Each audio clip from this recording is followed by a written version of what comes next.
Greetings, YouTube. No article link today. This is just something that's kind of been running through my head in the last few days. So I thought I'd throw it out there and see what people have to say.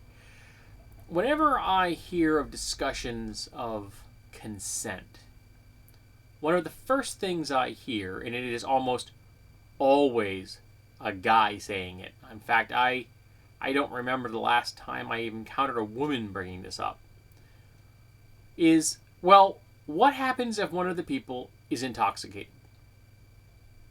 It seems to be really, really important to quite a few men that they have a solid working understanding of how consent works if a person is drunk.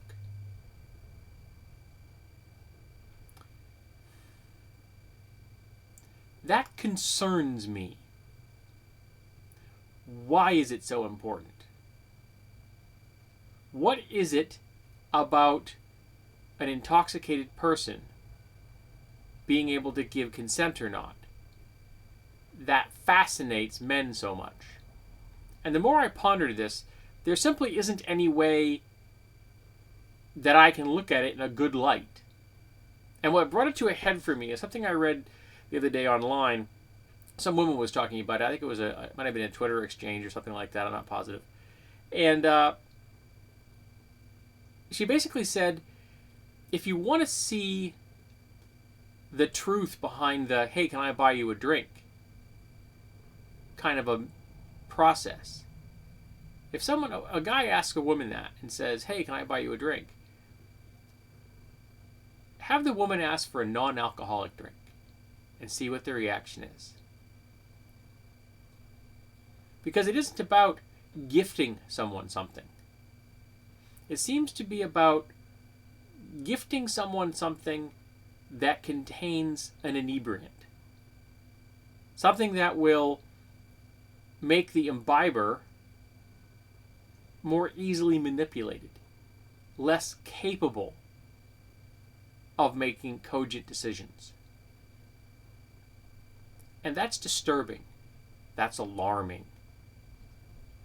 Why is it that whenever you think of, hey, can I buy you a drink, it involves alcohol? Why do men want to buy women alcoholic drinks in bars? Now, you could say, well, that's what people do there. They go to have a drink in a bar. And, that could also be true. But when you're buying a drink for someone else, intentionally, I think that goes beyond just the flavor of the drink, the enjoyment of the drink. There seems to be an intent and purpose behind the purchase of that drink. And again, whenever I bring up the concept of consent, invariably, I hear a deluge of people asking me, what happens if the other person is drunk? That seems really important. That if the other person is drunk, that the man can then still have sex. It seems to be a whole lot about a bunch of men feeling entitled to sex. And it is much easier to get that entitlement fulfilled if their partner is inebriated. They are less capable of granting informed consent. Now, I think that the drunk driving law is what you should be going by. If someone is too drunk to drive, they're too drunk to give consent. If they are too impaired to make decisions about driving a vehicle, they are too drunk to make decisions about consent of their own body. And nobody needs sex. No one needs sex. You are not entitled to someone else's body. You are not entitled to use someone else to achieve your sexual desires. Why not wait till they're sober? Is that so bad? Is it so hard for some people to get laid unless their partner is partially or completely intoxicated? Is that what it is?